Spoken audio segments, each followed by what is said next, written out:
Ahojte, vítam vás pri druhom vlogu a z krásnej Moskvy. Akurát som vyšiel z Intraku a dneska pre vás mám nachystané veľké veci. A keď poviem veľké, myslím fakt veľké. Ideme do najväčšieho obchodného centra v Európe. Teda aspoň Google tak píše. Mali by tam byť veľmi zaujímavé veci. Nebudem vám hovoriť čo. Sa dozviete za chvíľočku. Čiže momentálne navigačka mi ukazuje hodinu. Čiže idem pešo nejakých 12 minút na zastávku autobusu. Autobusom by som mal ísť nejaké 3-4 zastávky. A potom idem na metro. Smerom na zastávku CSK. Tam vystúpim a mal by som byť pri tom. Čiže dám vám určite ešte nejakú dokumentáciu počas cesty. Tešte sa.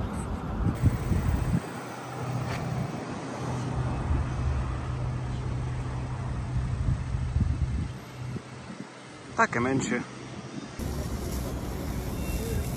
Akože, keď som správne rátal, tak to má že 50 poschodí, čiže taká jedna z menších. No, takže jak sa hovorí, tam sú za nami tie bloky. Musel som troška pobehnúť na autobus, ale stiel som, takže pecka, že nemusím čakať ďalších 20 minút. A mali by sme ísť 4 zastávky, potom metro. Svedíme za chvíľku.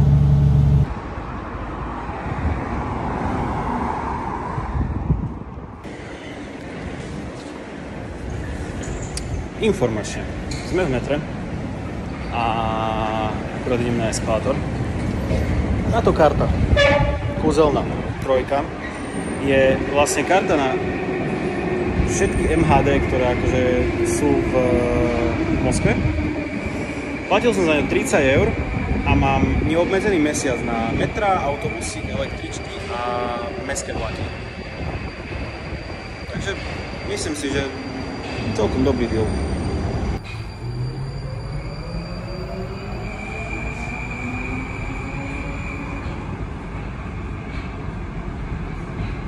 No a metro mi išlo že hneď, takže celkom šťastie.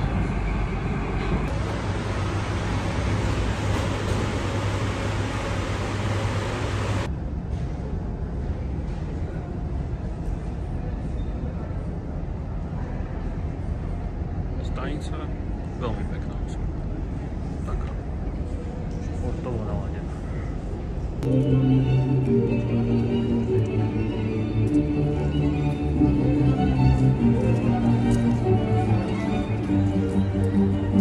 Sme tu.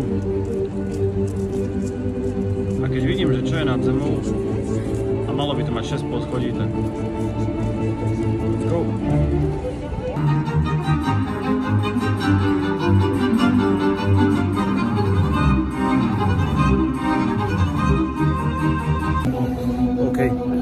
Mali sme kultúrnu vložku. Len tak pomenej kolobežiek. Na seba. Tak. O drogách sa u nás na školách rozdávalo pred 6 rokov. Dobre, vchádzame tu. Je tu celkom dosť ľudí. Ja tu dosť zaujímavo.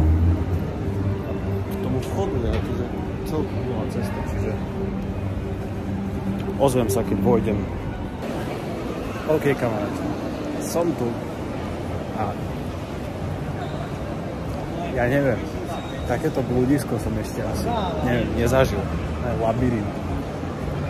Nechutne veľké, nechutne veľa ľudí. Takže je tu milión ľudí. Ale akože pekné. Pekné. Pane Bože. Chaos. Ale blížim sa už k jednému z najväčších prekvapení, ktoré som vám tak chcel venovať, Pete Easter egg. A okrem toho, že to je najväčšie obchodné centrum v Európe, tak je tu jedna taká zvláštnosť. Takže kochajte sa.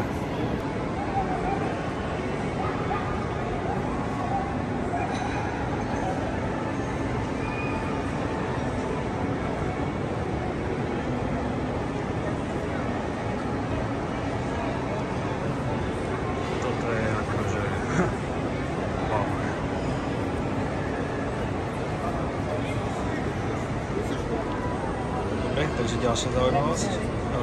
Akvárium v Aviaparku je najvyššie valcové akvárium na svete.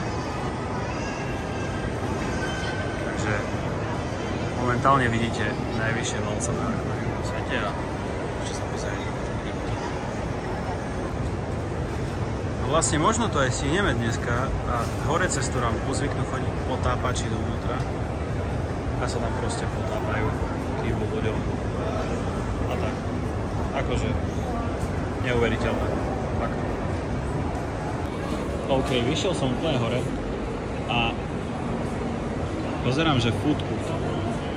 Food court je od tamtého konca proste, že úplne dozadu. Čajka mi drvila do ruky. Úplne jedno. Až tam. Ja nechápem. Idem koštovať.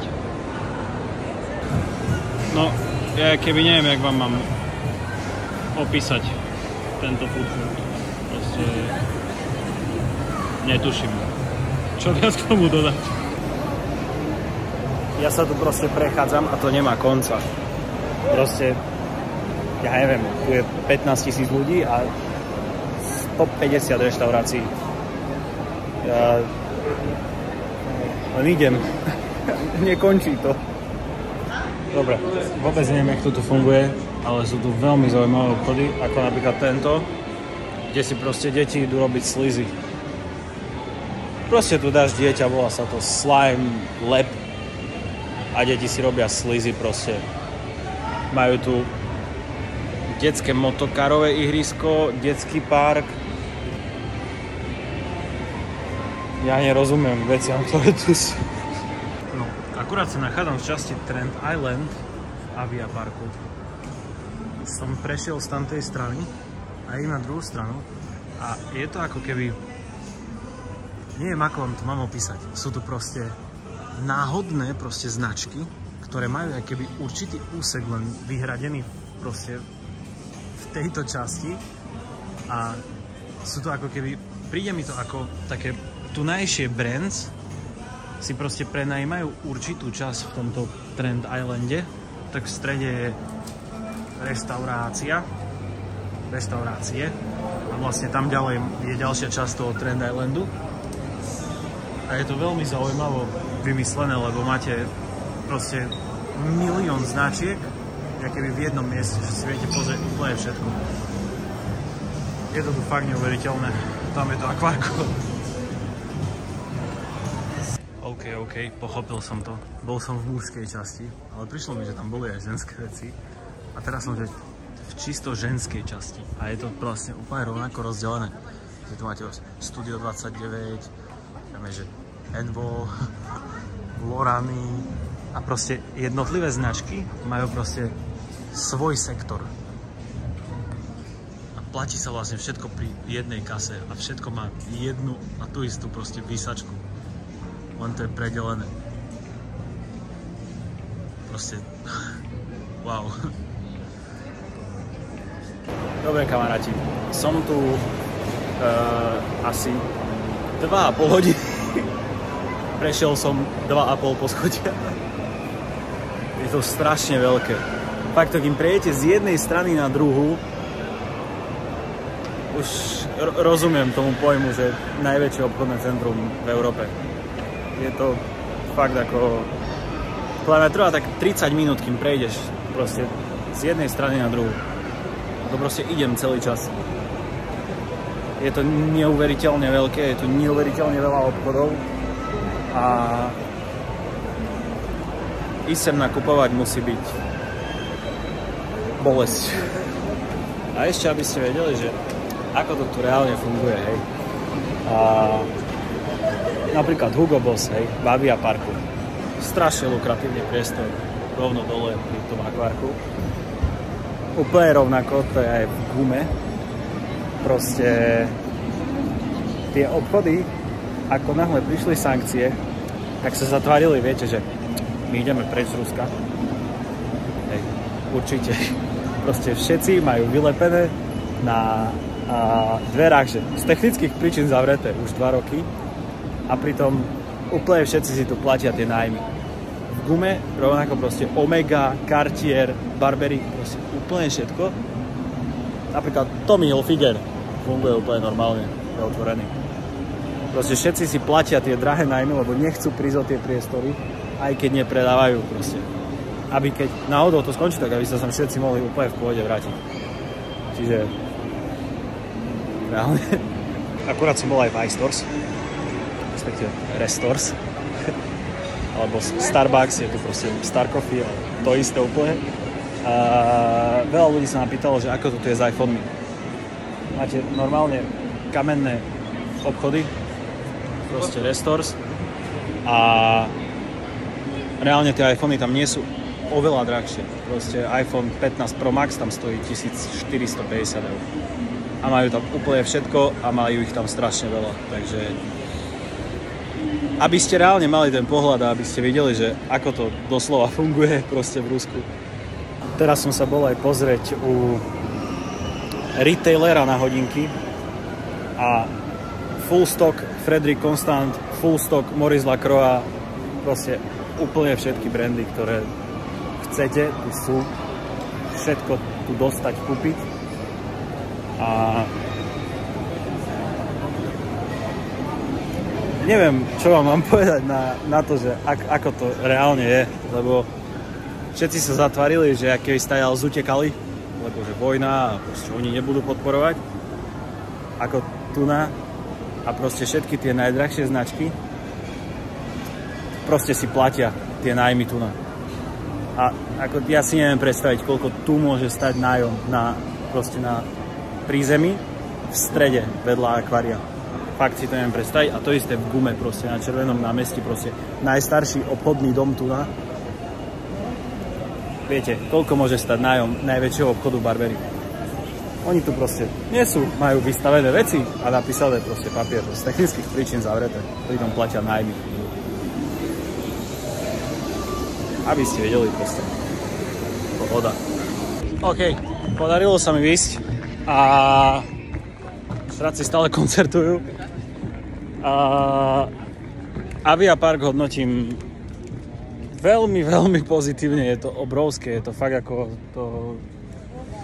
Není šanca to akože takto, že navnímať naraz, ale určite sa sem ešte zastavím a idem sa pozrieť ku Megasport Arene, kde sa vlastne hrá hokej, basket. Nejaké rozpísanie, možno, že sa prídem pozrieť na nejaký zápas. Megasport Arena je rovno predo mnou. Typci sa tu bijú proste na chodníku. A som zvedavý. Ale bolo to super. No, akurát som vystúpil zo seba na stanici, respektíve v mojom húde. Paradoxne je tu o dosť chladnejšie, ak bolo tam. Neviem, čo na to má vplyv, ale fakt tu je podľa mňa tako 5 stupňov menej. Necítim chlad. A no nič, dúfam, že sa vám to dneska páčilo. Lajčiska, reakcie poprosím. A vidíme sa zase za pár dní. Čaute.